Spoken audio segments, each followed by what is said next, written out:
Good morning, students. Today I am going to start episode number 8 of chapter number 10, that is light refraction and reflection. And today I will discuss the laws of refraction of light under the topic refraction of light. So, laws of refraction of light. So, this is a glass slab and this is air. The light rays coming from the air goes inside the glass. So there is a change in the medium. So this is the incident ray and this is normal. N dash is the normal, O is the point of incidence, and I is the angle of incidence. Angle of incidence, that is you may call it, this is A, this is ON, and this is B. So angle AON is the angle of incidence and angle BON is the angle of refraction. This is angle I, this is angle R.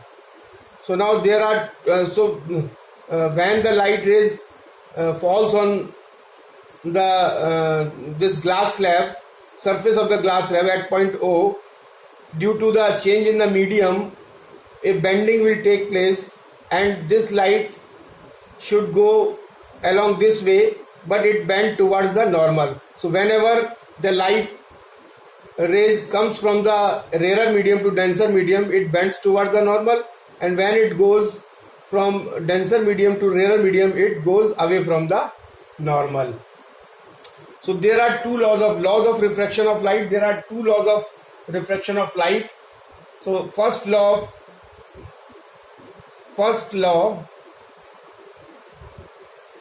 So what is the first law of refraction?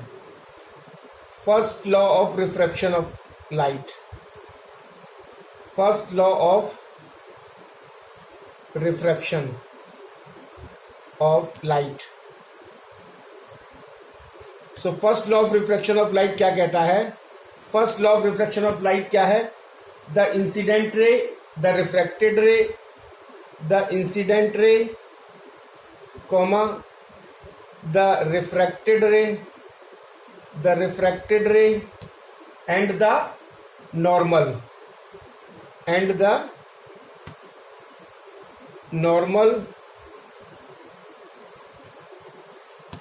point of incidence,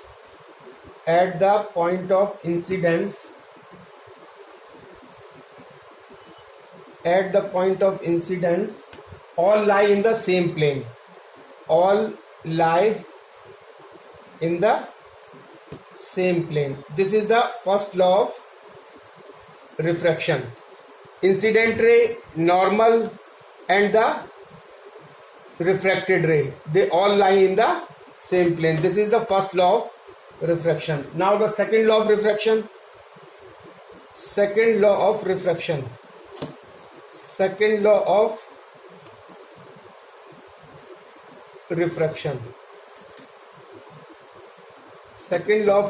of light. तो second law of refraction क्या कहता है? The ratio of the sine of the angle of incidence, the ratio of the sine of the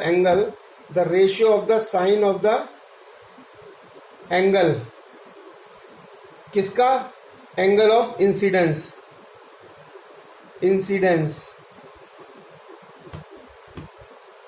to the sine of the angle of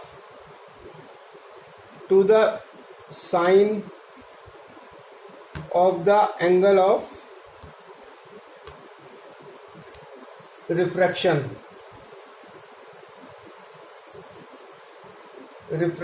is constant. This is the second law. The ratio of sine of the angle of incidence to the sine of the angle of refraction is constant for a given pair of mediums. Constant for a given pair of mediums. किसी given pair के लिए, mediums के लिए, given pair of mediums. किसी pair of mediums जो दिया हुआ है उसके लिए जो है वो sine of the angle of incidence और sine of the angle of reflection का जो रेशियो है दैट इज कांस्टेंट। तो इसको हम क्या कह सकते हैं, sine of the angle of incidence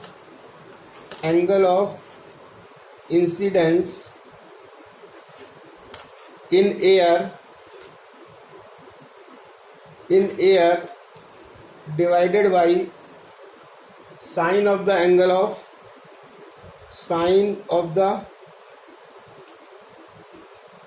of medium, sine of the angle of refraction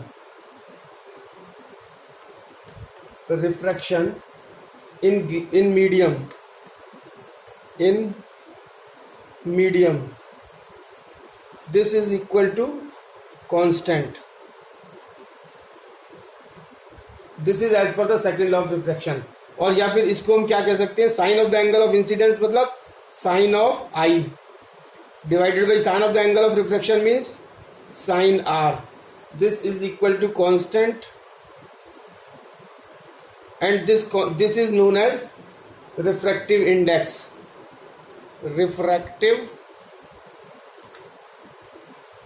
refractive index, and this is denoted by n. Refractive index is denoted by n, and refractive index has no unit. Refractive index has no unit. इसकी कोई unit नहीं होती. Refractive index की कोई unit नहीं होती. और refractive index of the, इसको एक दूसरा जो है वो फॉर्मूला क्या है, the refractive index can also be expressed as a refractive index 1 and 2. n is the refractive index, so 1 and 2 is equal to speed of light in medium 1, that is v1, divided by speed of light in medium 2, and this 1 and 2 can be read as 1 and 2 is equal to refractive index. This can be read as refractive index of 2 with respect to 1. Refractive index of medium 2 with respect to medium 1. 1 and 2 क्या represent करता है, refractive index of 2 with respect to 1. And this can be written as n21, means refractive index of 2 with respect to 1. Now there are two terms, that is relative refractive index and the absolute refractive index.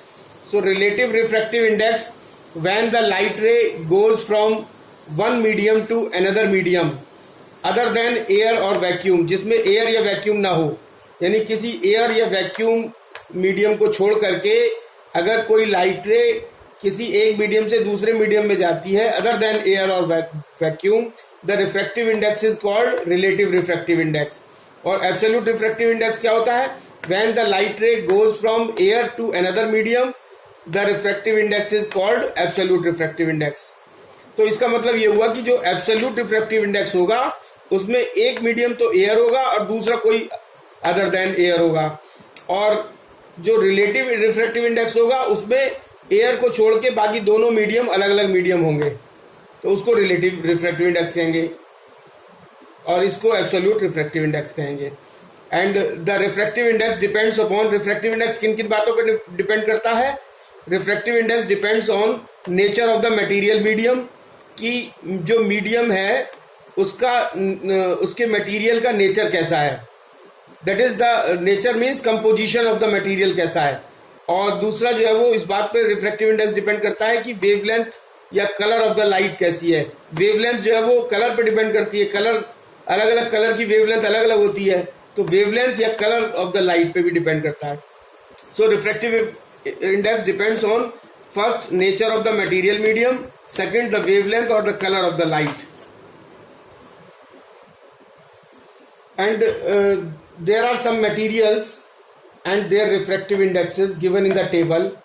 The refractive index of air is 1.0003 and refractive index of ice 1.31, water 1.33, alcohol 1.36, H2SO4 1.43, kerosene 1.44, glass 1.50, diamond 2.42. तो सबसे ज़्यादा जो refractive index होता है वो होता है diamond का, दैट इज 2.42. और जो सबसे कम जो रिफ्रैक्टिव इंडेक्स होता है वो होता है एयर का, दैट इज 1.003। तो इसका मतलब ये हुआ कि अगर हमारा जो है वो ऑप्टिकल डेंसिटी जिसकी रिफ्रैक्टिव इंडेक्स जिसका ज़्यादा होगा वो ऑप्टिकली डेंसर होगा, जिसका रिफ्रैक्टिव इंडेक्स ज़्यादा होगा वो ऑप्टिकली डेंसर होगा, और जिसका रिफ्रैक्टिव इंडेक्स कम होगा वो ऑप्टिकली कम डेंसर होगा, यानी ऑप्टिकली रेयर साइड में होगा। So optically density now if we take the example of kerosene and water, तो केरोसिन और वाटर का अगर हम एक एग्जांपल ले लें, suppose we are taking the example of kerosene and water. अगर हम केरोसिन और वाटर का एक एग्जांपल ले लें तो इसका जो रिफ्रैक्टिव इंडेक्स है, केरोसिन का रिफ्रैक्टिव इंडेक्स जो है वो केरोसिन का 1.44, मतलब रिफ्रैक्टिव इंडेक्स इसका हाई है, और वाटर का रिफ्रैक्टिव इंडेक्स लेस है, कंपैरेटिवली रिफ्रैक्टिव इंडेक्स लेस है, और जो केरोसिन की जो ऑप्टिकल डेंसिटी है वो हाई है, ऑप्टिकल डेंसिटी जो है वो हाई है, और इसकी जो वो वाटर की जो ऑप्टिकल डेंसिटी है वो लेस है, और जबकि इसकी मास डेंसिटी जो है वो केरोसिन की मास डेंसिटी लेस है, मास डेंसिटी जो है वो इसकी लेस है, mass density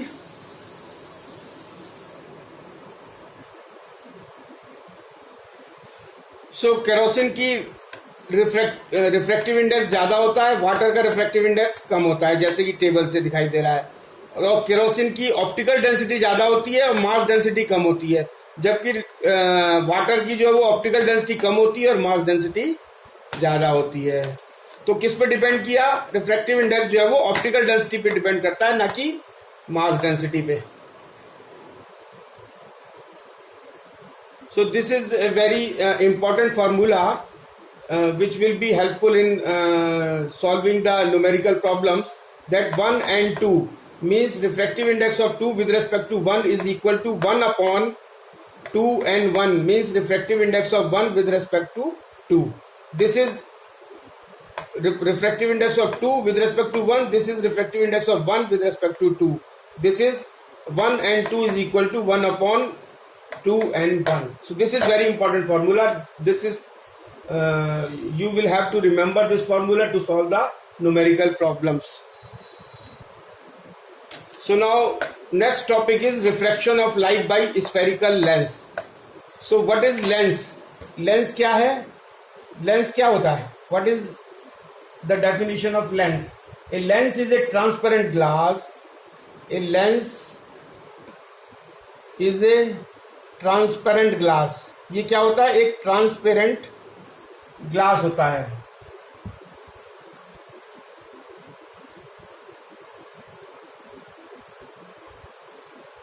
transparent glass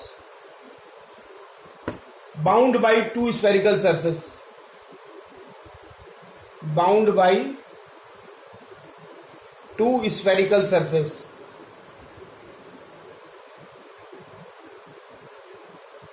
surfaces. तो ये क्या है? लेंस क्या होता है? A lens is A transparent glass. ये एक ट्रांसपेरेंट ग्लास होता है जो बाउंड होता है, मतलब जो घिरा हुआ होता है किससे? बाय टू स्फेरिकल सरफेसेस, दो स्फेरिकल सरफेस से घिरा हुआ होता है। And lenses are of two types, one is concave lens and the other is convex lens. So what is concave lens? Concave lens कैसा होता है? Concave lens, it is thin at the center but thick at the edges. Concave lens कैसा होता है? It is thin at the center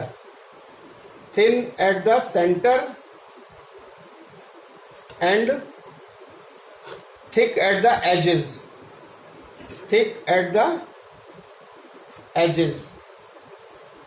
ये centre पे thin होता है। कॉनकेव लेंस कैसा होता है, सेंटर पे थिन होता है और एजेस में थिक होता है। कैसे बना होता है, इसकी फिगर होती है ये हो गया, ये ऐसे हो गया और ये ऐसे हो गया। This is A concave lens.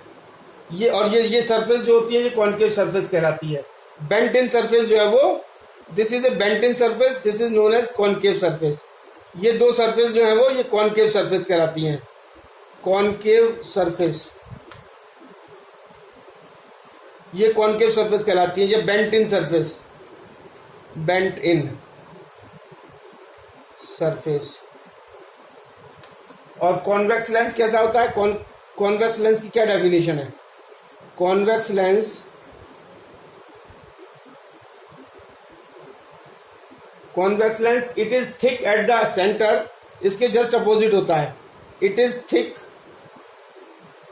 Eight the centre, centre पे ये थिक होता है, at the centre, and thin at the edges, thin at the edges.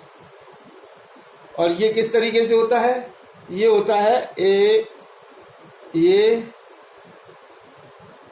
और ये। This is thick at the centre and thin at the edges. This is thin at the centre, thick at the edges.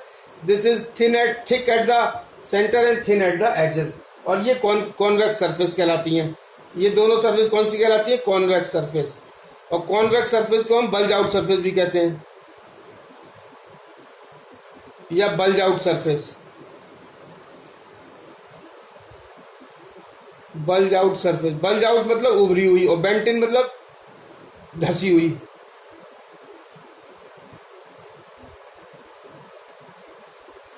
And there are few definitions regarding this lens, that is optical center of a lens। यानी optical center of a lens क्या होता है, the center point of a lens is known as optical center। यानी center point, यानी ये lens है convex lens, और इसका जो center point C है, this is known as the optical center of the lens। Second is principal axis। It is a line, principal axis is a line passing through the optical center and perpendicular to both the faces। यानी ये जो principal axis है ये वो line है जो optical centre से पास होती है और परपेंडिकुलर है इन बोथ द सरफेस के perpendicular. So this is a principal axis. And the next one is, so the next point is principal focus and the focal length of convex lens. So first we will discuss about the principal focus and focal length of a convex lens, and later on we will discuss about the principal focus and focal length of a concave lens. So convex lens, we know that convex lens is always a converging lens. Converging means it converges the light rays after refraction. A concave lens is always a diverging lens. Diverging means it always diverges the light rays after refraction, or diverges means spread out the light rays after refraction. So F is the principal focus, this F is the principal focus, and F dash is the second focus. So now what is principal focus? The principal focus of a convex lens, the principal focus of a convex lens is a point on the principal axis, where the light rays coming parallel to the principal axis, जो light rays principal axis के parallel आती हैं, ये light rays जो है वो principal axis के parallel आ रही हैं, तो वो क्या करती हैं, principal axis converges after refraction through the lens, वो कन्वर्ज हो जाती हैं एक पॉइंट पर, और उस पॉइंट को ही हम प्रिंसिपल फोकस या सिंपली फोकस कहते हैं।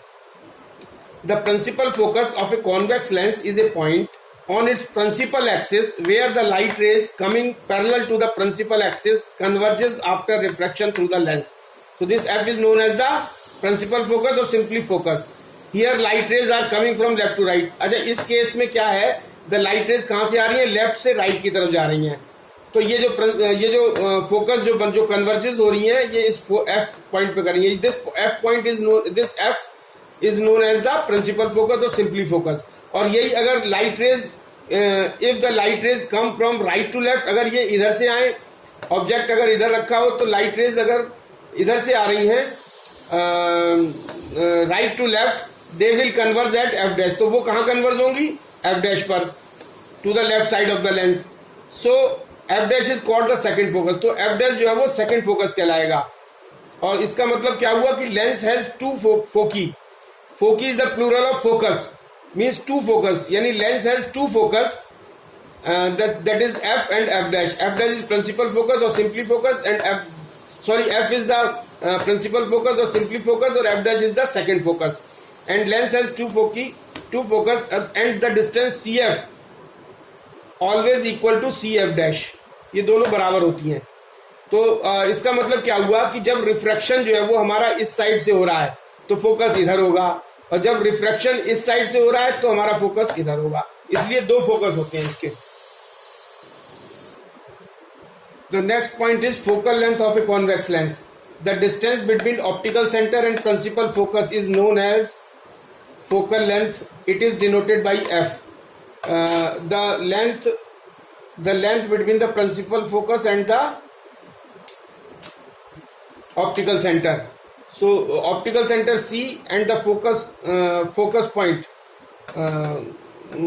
Optical center and principal focus. This is principal focus, this is optical center. The length between this is known as focal length. This is denoted by f.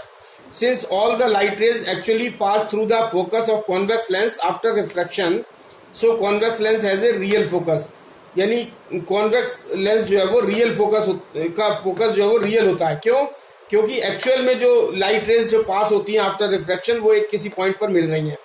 So and the focal length of the convex lens is always positive. So principal focus and focal length of a concave lens. This is a concave lens. This is C, that is optical center. This is principal axis. और ये जो principal axis से parallel जो rays आ रही हैं, since concave lens is a diverging lens, तो ये rays आएंगी, ये diverge हो जाएंगी after refraction. ये ray आई, ये भी diverge हो गई, तो ये कहीं मीट आउट तो करेंगी नहीं, लेकिन जब इसको बैकवर्ड पोजीशन में बढ़ाएंगे तो ये एफ पे मीट आउट करेंगी. And this F is known as the focus या principal focus. So principal focus, it is a point on its principal axis from which light rays originally coming parallel to the principal axis appear to diverge after refraction through concave lens. Since the light rays do not actually pass through the focus, so a concave lens has a virtual focus. It is having a virtual focus, and focal length of concave lens is always negative. Now focal length, it is defined as the length between the optical center and the focus. This optical center C and the focus F. This distance is known as the focal length. It is denoted by F. So there are two focus F and F dash, same as in the case of the convex lens. So अगर reflection इधर से हो रहा है तो focus इधर होगा, उसे प्रिंसिपल फोकस है. रिफ्लेक्शन अगर इधर से हो रहा है तो ये फोकस इधर होगा, उसको सेकंड फोकस